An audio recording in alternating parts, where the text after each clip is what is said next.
Pat Noonan ahead of Sunday's 10th anniversary game against Charlotte FC. Where are we going to start?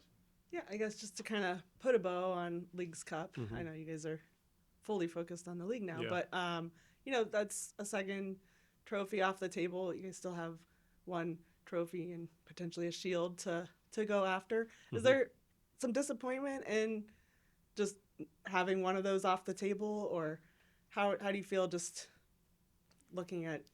Yeah, like you said, we're moving on to Charlotte. The tournament was good for some reasons. I guess disappointing and not advancing, but um, we've moved past that. So, like you said, our focus is now on Charlotte and how we can have success in the return to league play. Um, I guess what did you learn from League's Cup? We kind of talked a little bit about this, but Mm-hmm. just kind of looking at, you got to see some of your depth like you had wanted. How do you feel like you learned some things about guys like Steven Jimenez? Some of those backups that got more Yeah. opportunity that maybe you'd use them a little bit more in MLS play moving forward.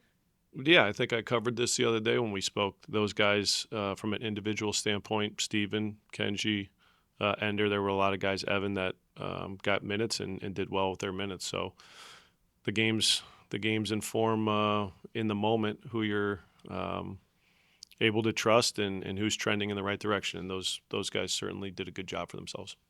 Sorry, just because specifically Steven Mm-hmm. with the midfield the way it is, and you had mentioned him kind of standing out in both Mm-hmm. those games. Do you Yep. feel like he's a guy that you maybe saw some things Yeah. you hadn't before that could make an Steven impact? improved his standing. He had two good showings, and um, I think he's utilized his minutes with FCC2 to stay fit, even when the first team minutes aren't there, and we're thin in the midfield. And this was an opportunity for Steven now to showcase himself, and I think he was able to do that. I think with Obi, with Yuya out, it opened up a door for him, and he took advantage of it. Good morning. Good Thank you morning. for the time, as always. Um, as it regards to looking forward to Charlotte, you talked a little bit about having a plan for how you guys wanted to approach Leagues Cup, and now that you're kind of on the other side of it, do you feel like you've successfully gotten through it in the way you wanted to lead yourself into Charlotte, or is there Mhm. anything that maybe you would have done differently to be more prepared for what's coming tomorrow? No, I think we keep talking about what we would have done differently. We went through this tournament game by game and with results to guide us, with performances to guide us. And the last game was a long shot to advance just based on other results. So it gave guys an opportunity and it gave some guys a chance to rest that had been pushed a lot. So I think we go into this game in a good way with where the group is at from a fitness perspective, from a health perspective, being fresh, and then with guys that have improved their standing. So I think you know, despite disappointment and not advancing, the attitude and morale of the group is good because guys that weren't getting minutes had an opportunity, and guys that had been had a chance to kind of get some recovery. I think I worded that question poorly or put it maybe in the wrong perspective. I guess I'll reframe it in the sense that uh, one is the group healthy and fresh for tomorrow, the one that you would want most Yeah. for tomorrow, and two, what was the importance or the value or why was it important to get guys like Evander or Luca, some of those guys who play a lot more minutes into the game late on Thursday, and is that valuable for what might come over the next coming weeks? In Yeah, terms we of we use conversations, the data, just our eyes to gauge where we see guys. When you have a quick turnaround and a lot of minutes, and so I think it was an opportunity for Evander, for Luca, for a couple others to be in a reserve role, and in the moment it's 2-1, and we're trying to go and win a game. So those are pretty good options to go and help us do that. And I think, despite not being able to find the second goal, those guys came in and tried to push the game in a good way to help us win. So it was just managing the game as it progressed to understand how we could try and go and win a game. I'll move on from Leagues Cup and ask you about your upcoming opponent, Charlotte. It looks like it could be a very different team from what we Hmm. saw earlier in the year. What are you expecting from them, and what stands out about their play of late? I think the biggest difference is personnel that's not available, unfortunately, with BL getting hurt and Westwood. Those are key pieces for them. So you always want to see teams at full strength. That's kind of always how we look at it. And those are very good players and pieces for their team, but they have depth. So you're seeing guys like Williamson and Diani step in the midfield. I think the wingers was Zaha, Abada, Vargas.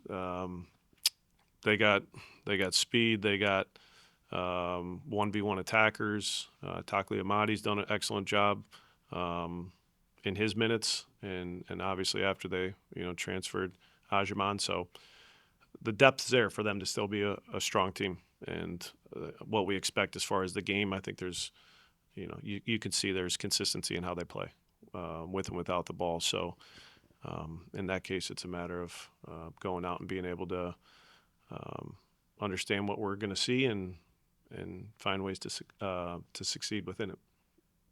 With the 10th anniversary of the club being celebrated on Sunday, well, first of all, I mean, obviously you've been a part of the more recent success, but kind of a chance to look back at the history of the club and obviously some success in the USL. And I guess any reflections on just your thoughts on how far the club has come and what does it mean to be a part of a club in its early beginnings, now celebrating 10 years? It's always nice to remember the history of the club, whether it's players, whether it's years. Obviously, the USL years were very strong years for FC Cincinnati, and memorable ones as far as Nippert, as far as the teams, Open Cup run, and a lot of those players will be back. So it's good to recognize the early years, the first years of league play. Despite how things may have gone, I think that's always important to revisit, and this is a good opportunity to do that. And so we'll see a lot of familiar faces and welcome them back. Speaking to my experiences, it's been certainly, a pleasure to be a part of this team and see improvements, to be able to win a trophy and be hungry to try to win more. So I think the club is in a good place, and we're hoping to continue to move forward in a way where we're talking about, in years' time, more success, and a lot of the players that, I've been fortunate to coach and be a part of being recognized in a similar fashion to the guys that will return. And obviously you guys always are going, you want to win games, and especially at home in front of the fans. But when there is a special celebration like this, former players coming back, is there any different messaging for the team? Nope.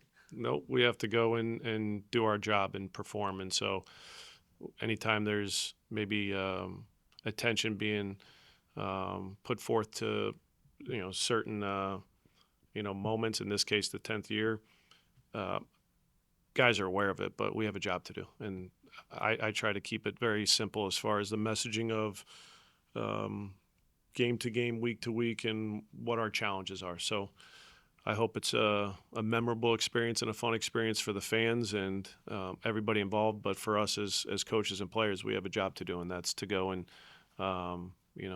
prepare the team to perform well against Charlotte. Kind of a different question here. Nick Haglin, I know he was part of the TIFO painting that they did for this one. Okay. Is that, I mean, he's just unique. He's just really unique in how obviously he's a Cincinnati guy through and through, but what does that say about a player that he, wants to go do something like a TIFO painting with his kids? What does that say about Nick? He likes to make it about others. He's selfless with his time, his energy.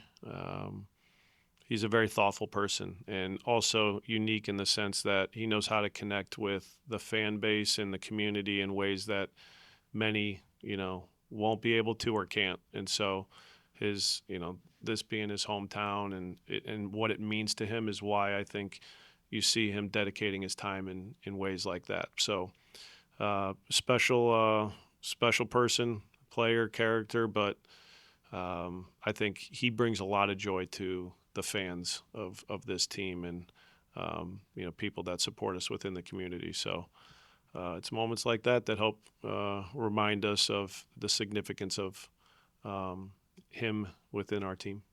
And just real quick, because I have to ask about Kevin every time. Now that he's getting closer and closer, is there any chance he's available on Sunday? Yeah, there is. So he's trending in a good way and potentially available. So I think that's a positive. Good. Pat, thank you very much. Thank you. Thank you.